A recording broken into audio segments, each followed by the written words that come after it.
किसान भाइयों, मैं भूपिंदर शर्मा आज फिर आपको एक आम के बाग में ले आया हूँ। और जैसे कि आपको पता है, मैं बीएससी एग्रीकल्चर हूँ और एक आम के बाग में खड़ा हूँ जो कि जम्मू कश्मीर में है। और ये आम की जो वैरायटी है, ये आम्रपाली वैरायटी है। और ये आम्रपाली जो वैरायटी है, ये इतनी अच्छी वैरायटी है कि ये सीज़न के सबसे आखिर में अपनी यौवन अवस्था में आती है। और बहुत ही मीठा आम जो है वो आम्रपाली का हम मानते हैं। और ये सीज़न जब जुलाई अगस्त में ख़त्म होने वाला होता है तो उस समय ये पकता है और मार्केट में छा जाता है। लेकिन आज हम इस मकसद से नहीं खड़े हैं। आज किसान भाइयों, हमारा मकसद जो है वो है फ्लावरिंग और फ्रूटिंग के ऊपर आधारित।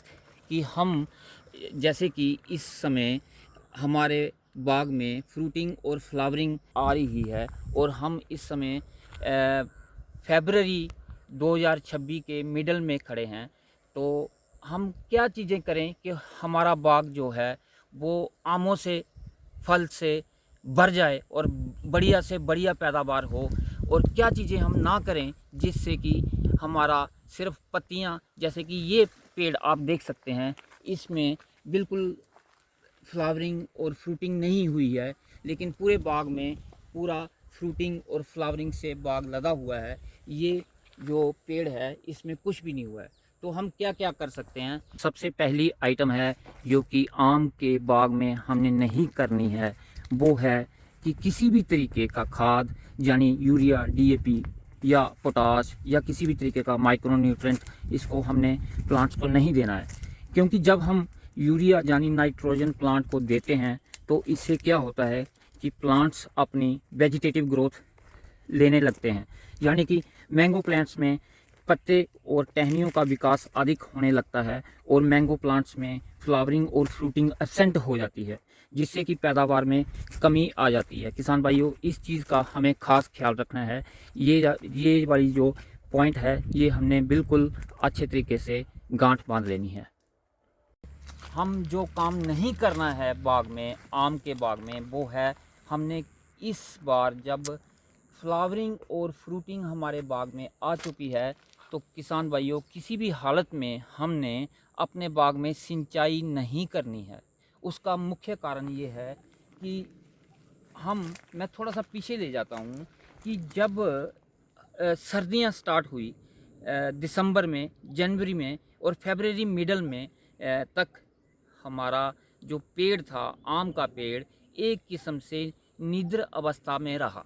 तो अब क्या हुआ, फरवरी मिडल में या टेम्परेचर जो है वो बढ़ना स्टार्ट हो गया। तो टेम्परेचर जब बढ़ना स्टार्ट हुआ तो इसके पेड़ के अंदर एक हार्मोनल मैसेज आना स्टार्ट हो गए। एक किस्म का पेड़ जाग गया। तो जैसे ही हमने सिंचाई की इस पेड़ को, तो वो पेड़ समझेगा कि मैंने वेजिटेटिव ग्रोथ करनी है। वेजिटेटिव ग्रोथ का मतलब हो गया कि उस पेड़ को सिर्फ पत्ते ही लगेंगे। वो वेजिटेटिव टहनियों को बढ़ाएगा, पत्तों को बढ़ाएगा, अपनी शाखाओं को बढ़ाएगा। लेकिन उसको हमने शौक नहीं दिया, हमने उसको शुष्क अवस्था में नहीं लाया। हमने सिंचाई कर दी और उसको शौक नहीं लगा। उससे उसने अपनी फ्लावरिंग और फ्रूटिंग वाली अवस्था जो है वो मिस कर दी। तो उस किसान भाइयों, उससे क्या होगा कि हम कभी भी इन दिनों में फरवरी में आके फ्लावरिंग और जब फ्रूटिंग फिक्स हो रही होती है हमारे बाग की, सिंचाई हमने किसी भी हालत में नहीं करनी है, बल्कि उसको शौक देना है। जिस अवस्था में हमारे पेड़ थे उसी अवस्था में आम के बाग को रहने देना है। सिंचाई किसी भी हालत में नहीं करनी है, ताकि हमारी वेजिटेटिव ग्रोथ जो है वो रुक जाए और पूरा ध्यान जो है पौधा अपने फ्लावरिंग के ऊपर और उसकी फ्रूट फिक्सेशन के ऊपर लगाए। दूसरा पॉइंट है किसान भाइयों, किसी भी तरीके का खाद यानी urea, DAP, potash, micro nutrient किसी भी तरीके हालत में हमने अपने बाग को नहीं देना है। क्योंकि जब हम यूरिया यानी कि नाइट्रोजन प्लांट्स को देते हैं तो उससे क्या होता है कि प्लांट्स अपनी वेजिटेटिव ग्रोथ लेने लगते हैं। यानी कि मैंगो प्लांट्स में पत्ते और टहनियों का विकास अधिक होने लगता है और मैंगो प्लांट्स में फ्लावरिंग और फ्रूटिंग एब्सेंट हो जाती है, वो रहती ही नहीं है। जिससे कि पैदावार में कमी आ जाती है और हमें पैदावार किसान भाइयों बहुत कम मिलती है। ये दूसरा पॉइंट जो है वो मेन है, ये बिल्कुल भी नहीं हमने करना है।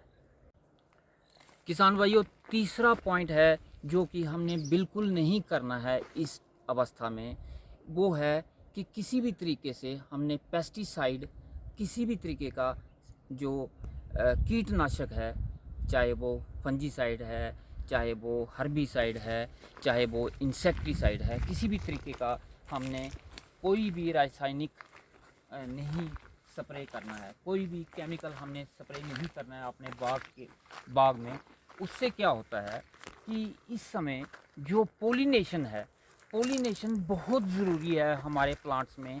इस फरवरी का महीना है, इस समय आप देखेंगे कि बाग में बहुत सारी मक्खियाँ घूम रही होंगी। उससे क्या होता है, परागन जिसको हम पोलन्स कहते हैं, वो उसके पाँव में लग के एक फ्लावर से दूसरे फ्लावर के तक जाता है। उससे वो क्या होता है कि मेल फ्लावर्स जो हैं वो फीमेल फ्लावर्स को फर्टाइल करते हैं, जिससे हमारी पैदावार बहुत बढ़ती है।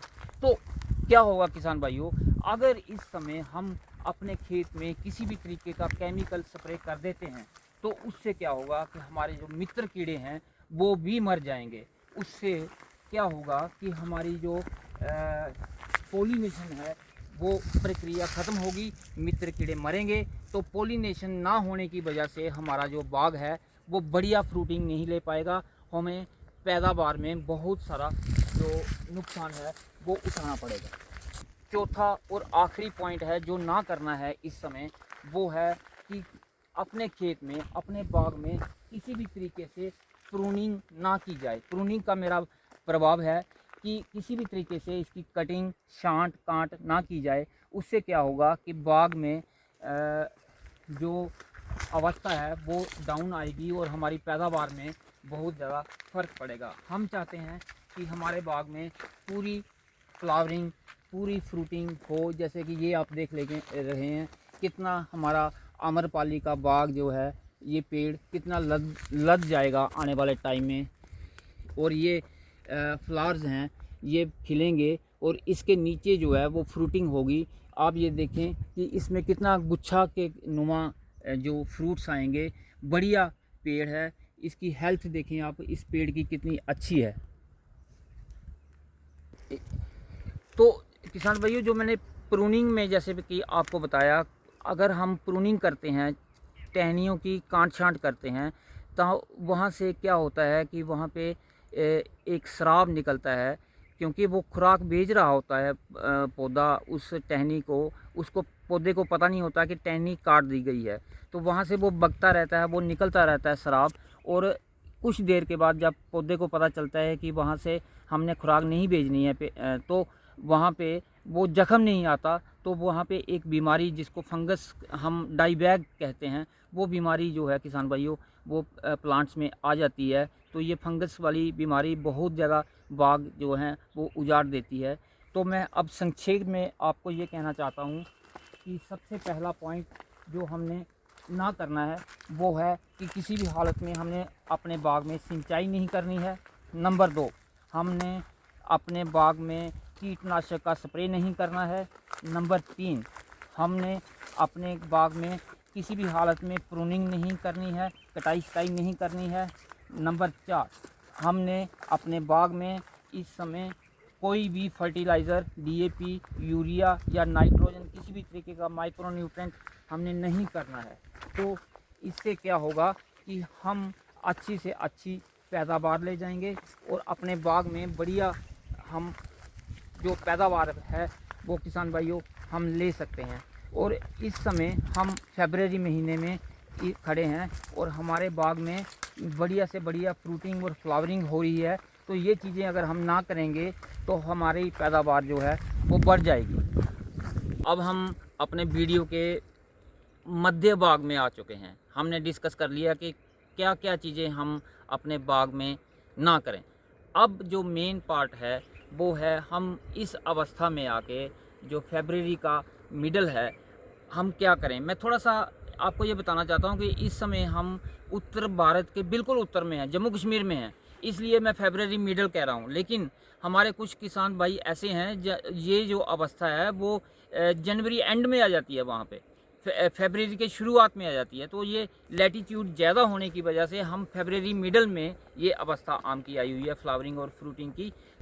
तो सबसे पहला पॉइंट है कि जब ये फ्लावरिंग से फ्रूटिंग की अवस्था में आएगा, जैसे कि ये मटर के दाने का जितना बनेगा, तो उस समय कुछ बागों में कुछ पेड़ जो हैं वो ड्रॉपिंग की समस्या पे आ जाएंगे। इसका मतलब हो गया कि वो जो मटर के दाने के जितना आम का जो दाना है वो नीचे गिरना स्टार्ट हो जाएंगे।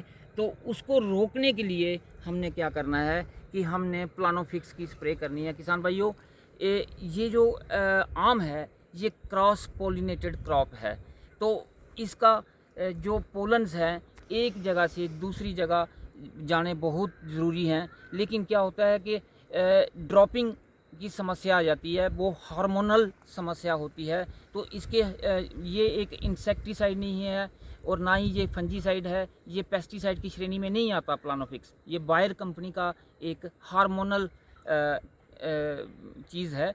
इससे क्या होते हैं कि हम उसको जब स्प्रे करते हैं प्लानोफिक्स को प्लांट के ऊपर, तो ये ड्रॉपिंग की समस्या ख़त्म हो जाती है। जो आम है वो छोटी, जो जिसको हम अम्बी कहते हैं, वो नीचे नहीं गिरती, ड्रॉपिंग की समस्या ख़त्म हो जाती है और अधिक से अधिक पैदावार जो है हमारे आम के आती है। दूसरी जो चीज़ है वो किसान भाइयों ये है कि दूसरा पॉइंट इस समय हमें क्या करना चाहिए कि जैसे कि इस समय बसंत ऋतु का आगमन हो रहा है और बसंत ऋतु के साथ हमारे हर चीज़ को बढ़ोतरी मिल रही है, हर चीज़ वेजिटेटिव अवस्था में आ रही है। तो उस वजह से इस समय एफिड और जैसिड का अटैक भी आ जाएगा हमारे खेत में। तो हम देखेंगे कि बहुत सारा तेला, चेपा और रस चूसक कीड़े जो हैं वो किसान भाइयों हमारे खेत में आ जाएंगे। तो उसको रोकने के लिए हम मैं जैसे कि अपने वीडियो की शुरुआत में ये कह चुका हूँ कि हमने पेस्टिसाइड का स्प्रे नहीं करना है। तो बसंत ऋतु होने के कारण हमारे एफिड और रस चूसक कीड़ों का अटैक भी आ गया है, तो क्या करें? तो उस अवस्था में हमने किसान भाइयों ये करना है कि हम नीम ऑयल का हल्का सा स्प्रे एक कर सकते हैं, जिसके साथ हमारी फ्रूट्स और फ्लावर्स को कोई नुकसान नहीं होगा और हमारे मित्र कीट भी सुरक्षित रहेंगे। कि मैं बार बार पोलिनेशन की बात कर रहा हूँ, ये पोलिनेशन भी होती रहेगी और हमारा जो पैदावार है वो ज़्यादा आएगी। लेकिन इसके साथ मैं आपको ये कहना चाहता हूँ कि कुछ किसान भाई ऑर्गेनिक खेती करते हैं आम की, वो कोई भी पेस्टिसाइड का स्प्रे नहीं करते। तो वो एक गलती कर देते हैं कि वो गोमूत्र का स्प्रे कर देते हैं एफिड और जैसिड की रोकथाम के लिए। तो किसान भाइयों, मेरे ख्याल से ये गोमूत्र का स्प्रे जो है वो अच्छा है, लेकिन किसी और टाइम पे जब फ्लावरिंग और फ्रूटिंग की अवस्था है उस समय हम गोमूत्र का स्प्रे नहीं करेंगे। जैसे कि हमने शुरुआत में कहा कि हमें इंसेक्टिसाइड का स्प्रे नहीं करना है। तो गोमूत्र में क्या होता है? यूरिक एसिड क्या है? यूरिया क्या है? नाइट्रोजन। तो जब नाइट्रोजन देंगे हम अपने प्लांट को, तो प्लांट समझेगा कि मैंने फ्लावरिंग नहीं पैदा करना, मैंने वेजिटेटिव ग्रोथ की तरफ जाना है। तो वहाँ पे प्लांट जो है वो अपने पत्तर की पैदावार ज़्यादा करेगा और अपने जो फ्लावर्स की जो है वो कम कर देगा। तो उस अवस्था में हमें पैदावार जो है किसान भाइयों कम मिलेगी। तो मैं अपनी जो आज की जो वीडियो है उसको विराम देता हूँ। तो ये कहता हूँ कि सब बढ़िया आप पैदावार लें, बढ़िया आम की पैदावार जो है वो फसल बढ़िया है। आपकी क्रॉप बम्पर से बम्पर हो, अधिक पैदावार हो, आप अधिक मुनाफा कमाएं, यही आशा है हमारी कि आप बढ़िया से बढ़िया मुनाफा कमाएं। Thank you.